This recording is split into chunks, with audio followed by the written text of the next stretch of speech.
Olá, bom dia! Tudo bem com vocês? Buenos dias, iniciando aqui mais um Café com a Dani. Esse Café com a Dani que é o número 60 já, tô passando voando aqui os Café com a Dani. Bom dia, Wilson, bom dia, Daniel, bom dia, Utilidades MBC, quero carro oficial. Tudo bem com vocês? Como que vocês estão nessa terça-feira? Deus... Bom dia, iniciando aqui mais um Café com a Dani. Alberto, José, como que vocês estão? Começaram a terça-feira com tudo já? 8h27 da manhã é o horário que eu faço aqui o Café com a Dani, que tem o propósito de toda terça-feira trazer sempre um conteúdo diferente de gestão financeira. De repente é um problema, é uma atividade que tem na sua empresa e que você pode aos poucos já ir pensando em soluções, em melhorias dentro das finanças do seu negócio. Então a ideia é que toda sexta-feira eu traga alguns temas para vocês aqui no Café com a Dani. As lives elas são mais curtas, né? É um café, é um bate-papo que a gente tem aqui por chat ou ao vivo.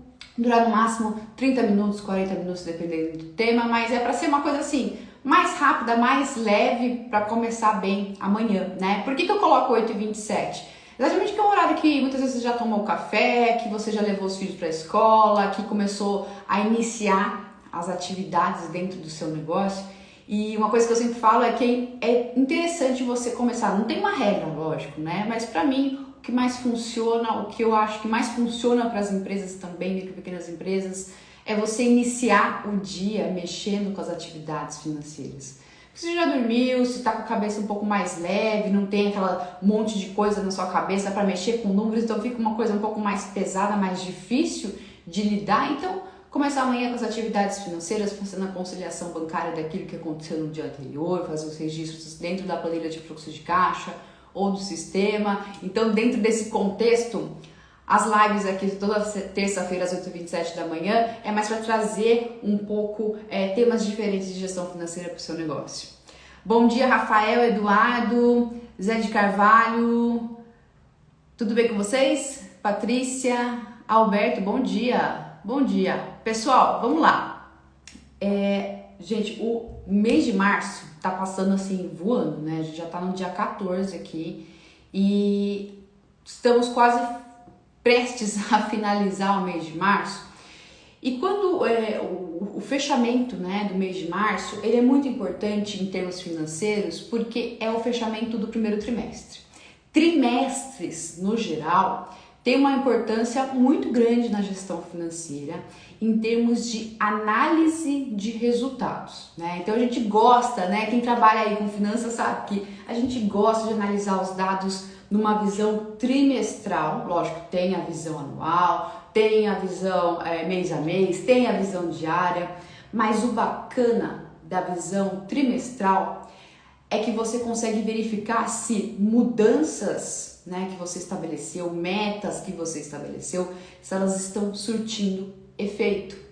Porque muitas vezes você estabelece uma meta que pode até surtir um efeito rápido no mês seguinte, mas você só vai verificar se realmente a mudança na sua empresa funcionou ou não se você verificar que isso está acontecendo dentro de um período de um trimestre, né, por 3 meses seguidos. Então, o mês aqui de março, logo mais ele vai se finalizar, porque tá passando tudo muito rápido. É um bom parâmetro para vocês saberem se as metas que vocês estabeleceram para 2023, elas estão no caminho certo. Quem fez o curso de orçamento 2023 comigo no final do ano passado, e quem ainda está fazendo ao longo aqui do começo do ano, estabeleceu metas financeiras ao longo de 2023. E nesse primeiro trimestre, assim que fechar o mês de março, já vão conseguir verificar se aquilo que você estabeleceu para o seu negócio, né, de repente ter uma lucratividade de 10% ao longo de 2023, várias métricas, né, que você pode colocar dentro de um planejamento anual. Se já está no caminho do planejado dessas metas nesses 3 primeiros meses, né?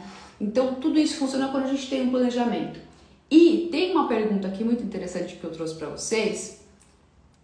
Bom dia, Ricardo, tudo bem? Sim, eu preciso sempre trazer aqui um conteúdo relevante porque a gente precisa disso, né? A questão de gestão financeira não é algo muito automático.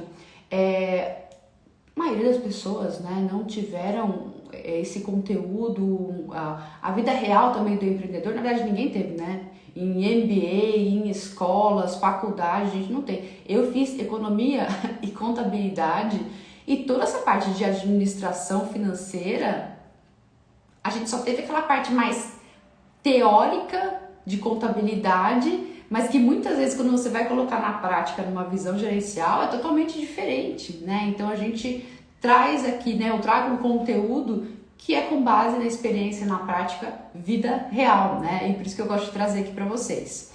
Mas começando aqui com uma primeira pergunta, que ela está muito relacionada, né, a você estabelecer metas, a você acompanhar essas metas, que a pergunta é a seguinte: o que preciso fazer para transformar minha meta de lucro em algo real? Então, por exemplo, eu estabeleci uma meta de ter um saldo positivo de pelo menos R$ 2.000 no meu caixa todo mês, tá? Isso pode ser uma meta, né? As metas elas podem ser de indicadores financeiros diversos, enfim, mas vamos supor que seja essa meta de ter um saldo positivo de R$ 2.000 todo final de mês.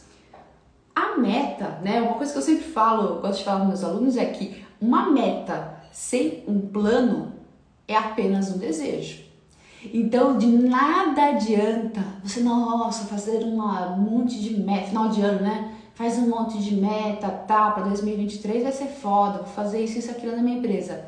Tá, mas se você não tiver um plano de ação detalhado, essa meta vai ser só um desejo, né? Então precisa ter um plano e um planejamento de como eu vou alcançar essas metas. Então na pergunta, como transformar minha meta em algo real? Primeiro, você precisa estabelecer atividades.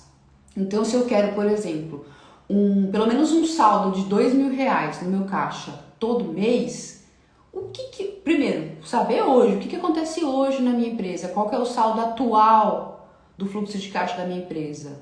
Olha para o histórico, como que foi a movimentação desse saldo mês a mês. Tem uma tendência negativa? Tem uma tendência positiva? E a partir disso você fala, o que eu preciso fazer no caixa da minha empresa para ter esse saldo positivo? Será que eu tenho que mexer no prazo de recebimento dos meus clientes, de repente reduzir um pouco esse prazo de recebimento em até 90 dias para 60 dias, para que o dinheiro caia cada vez mais rápido no meu caixa? Será que eu tenho que comprar um pouco menos de estoque, né? Reduzir esses custos variáveis no meu negócio, né? Para não ter tantas saídas com relação a fornecedores?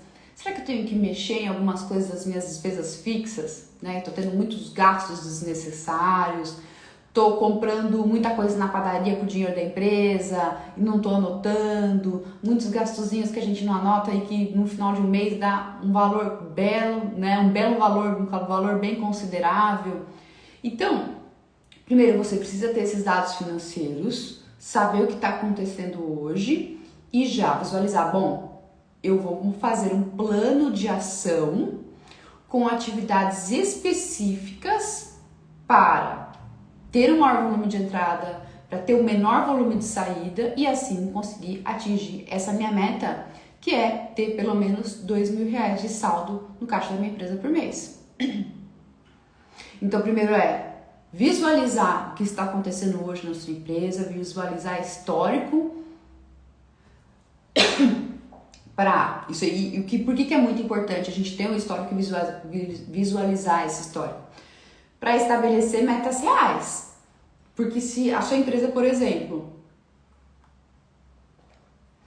tem um saldo muito negativo, você quer já estabelecer uma meta de saldo de R$ 5.000, saldo positivo de R$ 5.000 no caixa da empresa, não que isso seja impossível de acontecer, mas vai levar um tempo, precisa de alguns processos, né? Algumas etapas.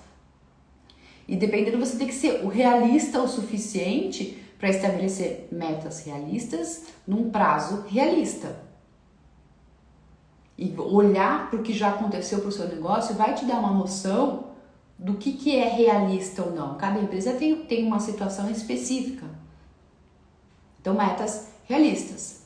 A partir disso, então, você vai estabelecer, fazer um plano de ação, colocar essas atividades num prazo realista, mas que seja realista num ponto a ser ousado também, né? Você fala, ai, eu quero ter esse saldo positivo de R$ 2.000 no caixa da minha empresa daqui 6 meses. Poxa, será que não consegue fazer isso num prazo mais ousado e possível de ser feito para você correr atrás? Porque senão a gente acaba empurrando com a barriga e só vai correr atrás dessas atividades mesmo faltando um mês para acabar o prazo. Normal, tá? Mas tem que ser um prazo realista, mas ousado, que possa te fazer movimentar para fazer isso acontecer o quanto antes no seu negócio. Um outro ponto, controlar de perto essas metas. Então, uma vez que você estabeleceu metas, né? Você falou quais são as atividades necessárias para eu atingir essa meta. Por exemplo, de ter esse saldo positivo de R$ 2.000 no caixa da empresa, é de eu prestar atenção de todos esses gastos e despesas fixas, de fornecedores, tudo isso que eu te falei. Você vai colocar isso, de preferência, dentro do computador, numa planilha, para que você possa sempre olhar para aquilo. Eu não gosto de colocar isso, eu gosto muito de escrever e colocar as coisas no papel, mas meta, muitas vezes, é uma coisa para você fazer num período de 2, 3 meses, você vai ficar com esse papel 2, 3 meses em cima da mesa? Não, esse papel vai virar papel de pão e vai pro lixo. Então tem que colocar no computador, tem que colocar numa planilha, né? Dentro do meu curso ADL, por exemplo, eu disponibilizo para os meus alunos uma planilha de planejamento financeiro estratégico, onde você vai colocar lá metas bem definidas e atividades bem definidas para conseguir atingir essa meta. Precisa disso, tá? Você mesmo pode fazer uma planilha no seu computador, com datas, com quem vai fazer, quando, como, isso é bem importante, tá? Mas enfim, estabelecer essas metas, quais atividades para atingir essas metas. O próximo passo é fazer o acompanhamento. Ai, Dani, mas eu tenho que fazer esse acompanhamento diário? Depende das metas que você colocou.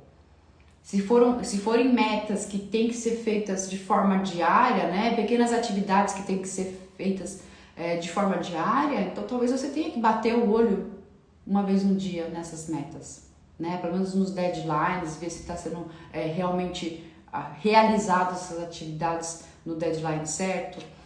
Vai depender muito da empresa, tá? Mas senão você pode olhar para esse plano, né, essa planilha de plano de ação uma vez por semana, só para ver se realmente o que era para ter feito essa semana foi feito. Ou se for metas que são geralmente não tem necessidade de muito acompanhamento, às vezes é uma vez por mês, mas assim, ter a consciência, a partir do momento que você vai estabelecer essas metas e colocar numa planilha, você já estabelecer a periodicidade desse acompanhamento. Então você fala assim, bom, para esse tipo de atividade que eu tenho que fazer, eu preciso acompanhar toda semana. Então você já estabelece isso, tá? Porque se você não estabelecer, pode ser que tem dia que você vai ver, tem semana que você vai ver, depois é uma vez por mês, depois uma vez por ano, depois não é mais. Entendeu? Então tem que colocar na cabeça, ó, toda semana eu vou colocar isso.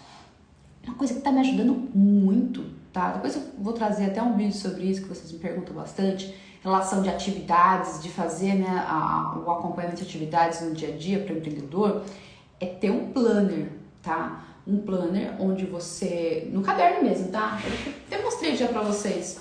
Esse aqui é o meu planner, é caderninho mesmo, tá? Só que é um caderninho para você colocar as atividades que você vai ter dia a dia, bonitinho.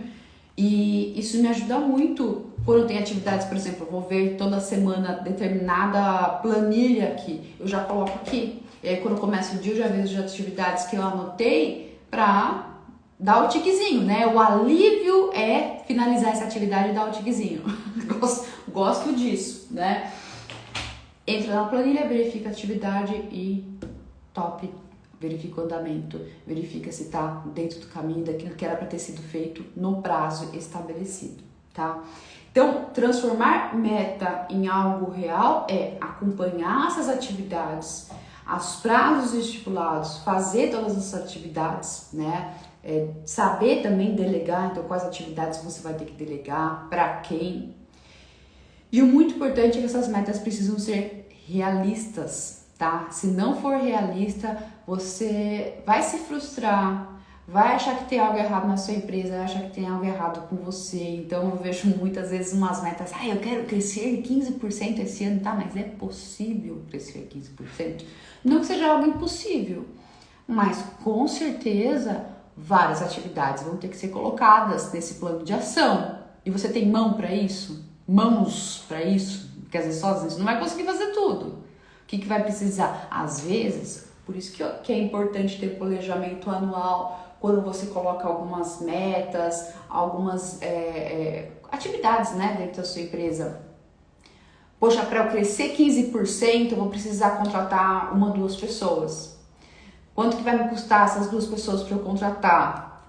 Para quanto que vai a minha lucratividade esperada a partir do momento que eu contratar essas 2 pessoas? Então, as coisas não acontecem de forma automática, né? Assim, vou contratar, tá? Mas tudo gera um impacto, né? Toda decisão gera um impacto no resultado financeiro. Então, a partir do momento que você fala, eu quero crescer 15%, o que implica isso no seu negócio? Não somente de atividades que precisam ser feitas, mas recursos que precisam ser empregados, né? Em termos de tempo e principalmente em termos de dinheiro. Tudo isso funciona quando a gente tem um planejamento, essa visão, né, do que você quer para o seu negócio, desse estabelecimento de metas. Então é nesse sentido, tá? Você colocar, entre aspas, num papel essas metas, eu gosto de colocar em planilha, e fazer o acompanhamento de acordo com a regularidade que você estabeleceu dessas atividades. Beleza? Bom dia para quem entrou aqui e eu não dei bom dia ainda. Ana, Josi, Nortintas, Carol, Renata, Cadu, Nanda, tudo bem com vocês? Quem quiser fazer pergunta ao vivo, pode colocar aqui no chat que eu tô sempre lendo, ou quem quiser entrar ao vivo aqui, aparecer, dividir a tela aqui junto comigo, fazendo pergunta, também pode, tá? É bem simples, não tenho vergonha, é legal também aparecer por aqui, fazer a pergunta ao vivo. Pode colocar aqui a solicitação que eu coloco você, beleza? Vamos para a próxima pergunta? Dani, eu não consigo controlar as finanças da minha empresa e sinto que estou perdendo faturamento. Essa situação ela é extremamente comum, né? Principalmente nesse primeiro trimestre, depois às vezes de um mês de dezembro que foi muito bom, de muitas vendas. Então, janeiro, fevereiro é um mês assim meio xoxo, né? E a gente sente que tem às vezes uma coisa no seu negócio que não está funcionando muito bem. A gente sempre precisa prestar atenção aos sinais que a empresa dá, né? Então, às vezes é uma queda no faturamento, às vezes é você perceber que os gastos estão muito elevados para a estrutura do seu negócio, é você perceber que, por exemplo, seus clientes, eles não estão mais dando bons feedbacks dos seus produtos, dos seus serviços. Então, aí eu começar a tossir aqui de novo. Então, tudo isso precisa ser visto para entender se tem alguma coisa por trás que está impactando o seu negócio, tá? Então a gente precisa prestar atenção nesses sinais.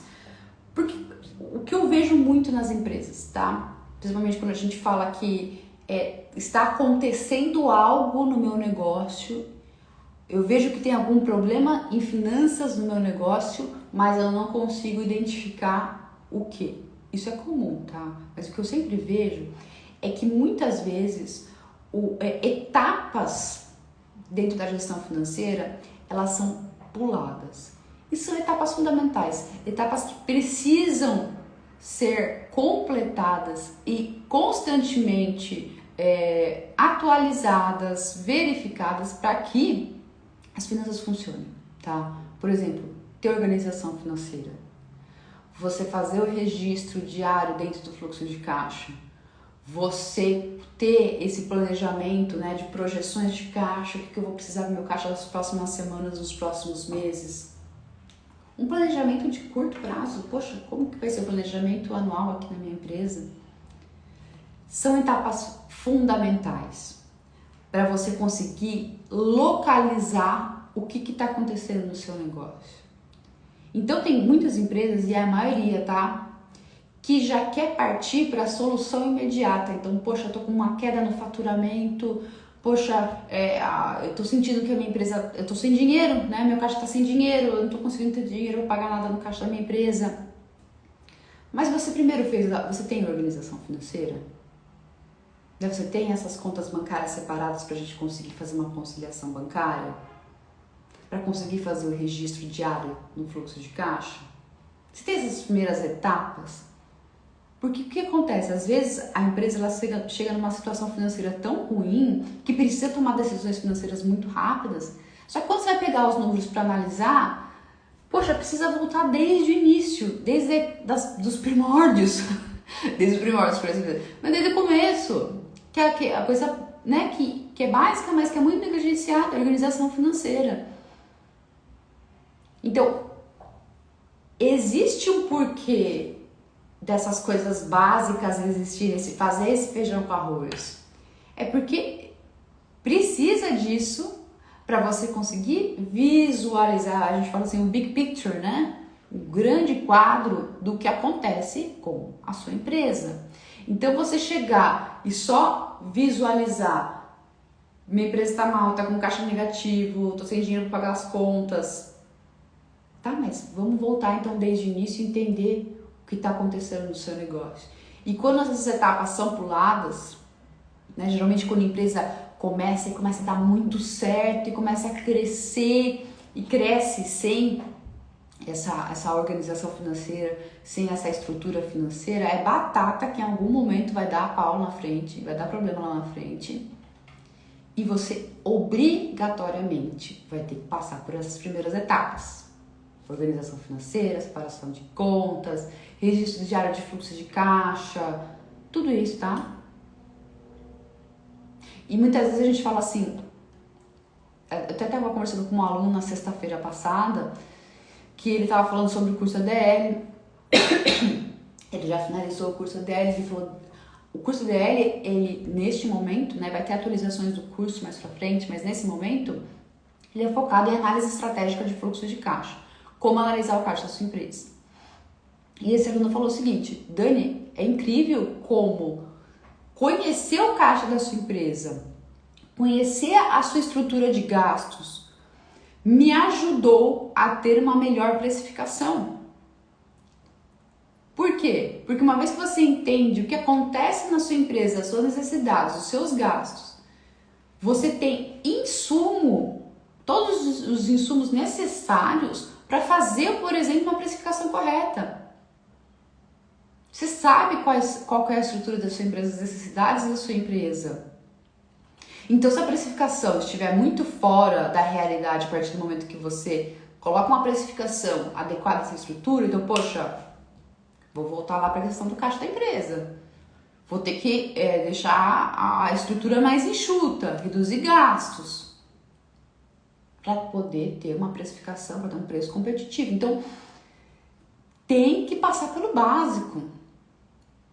Não existe controle de lucratividade, controle de... Se você não fizer o controle de caixa, pelo regime de caixa,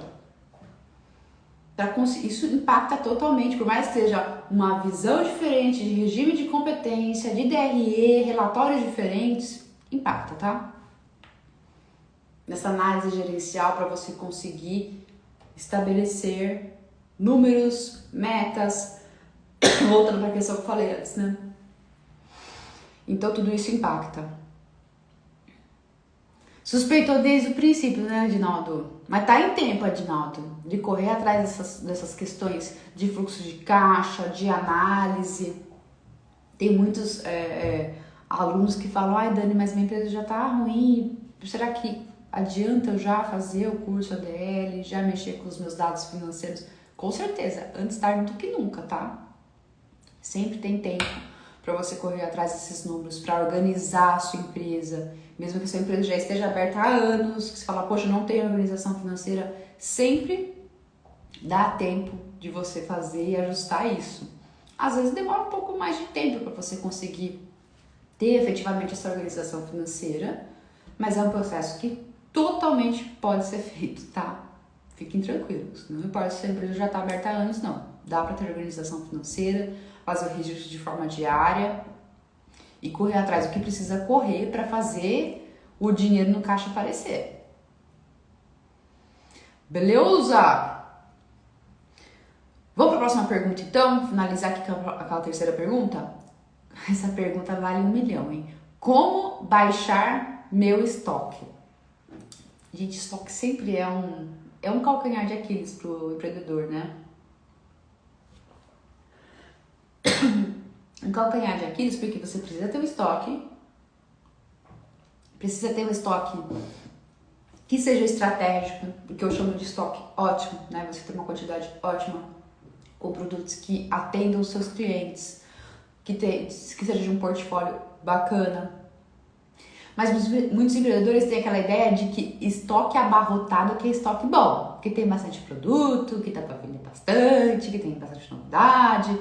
Só que assim, estoque bom é aquele que não prejudica a sua empresa, tá? Esse sim que é o estoque maravilhoso, que não está prejudicando o caixa da sua empresa. E pra gente ter para você baixar o estoque, né?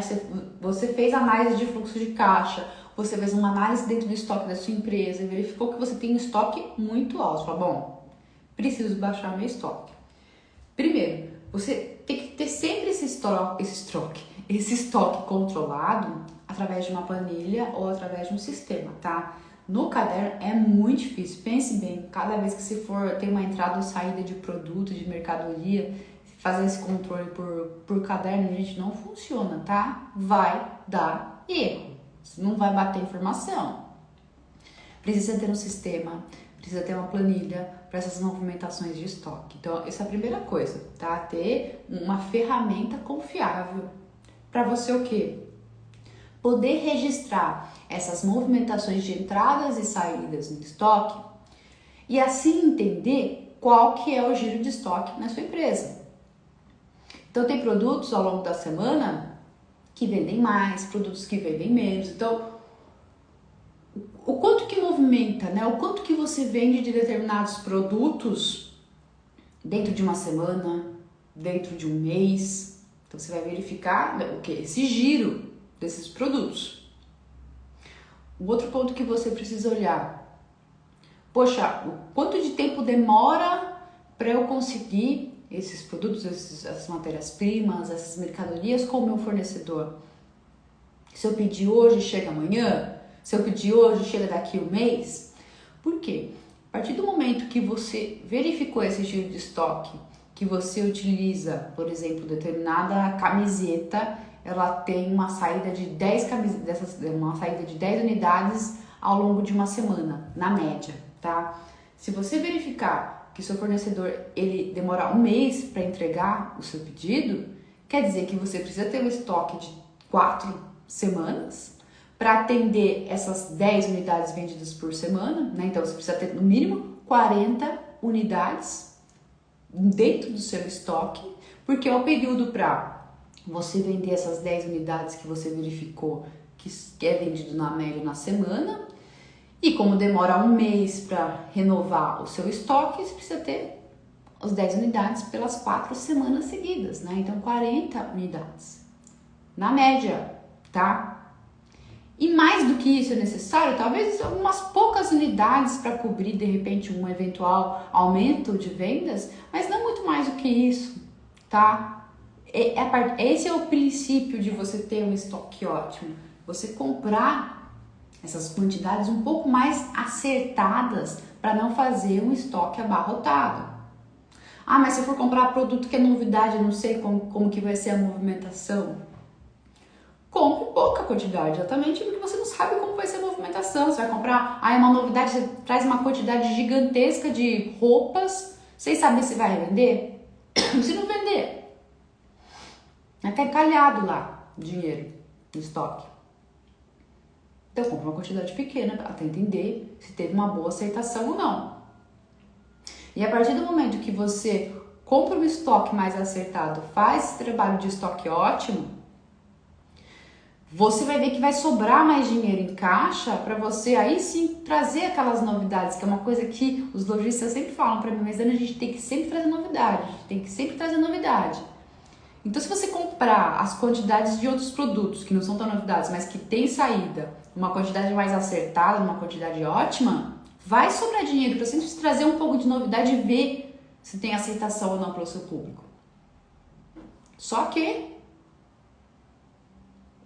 você só vai entender isso, só vai ter essas informações se você fizer o controle de estoque para saber esse giro, né? O quanto de quantidade que eu preciso na média ter no meu estoque.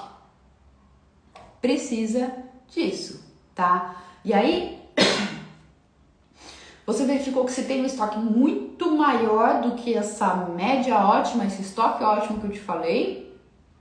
Aí você precisa verificar, poxa, se esse produto parado não tiver saída de jeito nenhum, fazer de repente algum tipo de promoção, tá? Ou algum tipo de promoção que seja combinado, um produto que tenha muita saída e rotatividade, fazendo um combo com um produto que tá encalhado. Ah, então eu tenho um cinto encalhado. Vamos fazer um combo aqui de blusinha com um cinto, uma blusinha que tem uma alta rotatividade com um cinto que está encalhado num preço que seja bacana, que esteja meio que embutido. Ou não, vou fazer uma promoção com esses produtos encalhados, mas prestar sempre atenção com a questão de margem de contribuição, né? O que é margem de contribuição? É o custo desse produto, né? É o preço desse produto menos o custo desse produto, né? Que é o custo variável. Você tem a margem de contribuição, que é um valor para ajudar a contribuir, a diluir as despesas fixas. Então, o produto, se for colocar em promoção, ele pode jamais ter uma margem de contribuição negativa. Significa que você está pagando para vender esse produto para o seu cliente, tá? Então, isso não pode acontecer. Precisa ter noção dessa precificação. Você vê como tudo está interligado, né? A gente não consegue tomar decisões olhando apenas para uma partezinha da gestão financeira. Tá tudo interligado. Caixa, precificação, estoque. Precisa ter cada vez mais uma gestão financeira consolidada para você ter recursos para trabalhar com essas informações. Então, poxa, eu vou fazer uma promoção para baixar meu estoque. Eu não posso vender esses produtos em promoção, deixando-os com a margem de contribuição negativa, porque caso contrário, eu vou estar pagando para o meu cliente comprar esse produto. Então, Dani, posso dar uma promoção? Numa situação em que o produto está encalhado, que não vende, você precisa de dinheiro rapidamente no caixa da empresa, então venda, faça uma promoção, dê um desconto, mas não com a margem de contribuição negativa, tá? Por favor. Principalmente, tem que pensar o seguinte, preciso de dinheiro no meu caixa para esse mês. Eu fiz uma projeção de caixa e eu vi que a projeção de entradas até o final de março, por exemplo, não está muito boa. Então, eu preciso ter uma injeção de caixa rápido no meu negócio. Então, a promoção que eu for fazer para desencalhar esse estoque, ele tem que ter como uma das regras pagamento à vista. No Pix, no débito no máximo, né, que vai cair daqui 1, 2 dias, transferência bancária, em dinheiro. Para quê? Para que o dinheiro entre o quanto antes. Não quero que o dinheiro entre mês que vem. Ele precisa entrar agora em março para poder pagar as contas. Então, tudo isso é estratégia para que você tire esse dinheiro parado no estoque, porque estoque parado é dinheiro parado, para que essa mercadoria se converta o quanto antes em dinheiro no caixa da sua empresa. E que, para você não cometer o mesmo erro de ter o estoque abarrotado, de ter tudo isso parado dentro do estoque, você sempre calcular esse estoque ótimo, com base no giro do estoque, quanto esse produto se movimenta em determinado período, o prazo de entrega do fornecedor e também a sua disponibilidade de caixa, né? Porque afinal você precisa ter dinheiro para capital de giro aí, para bancar essas compras com o fornecedor. Beleza, pessoal? Espero que vocês tenham gostado aqui do Café com a Dani. Na terça-feira que vem, nós temos de novo às 8h27 da manhã, mais um Café com a Dani, com temas interessantes para começar aí o dia. E uma excelente terça-feira para vocês. Beijo, até mais!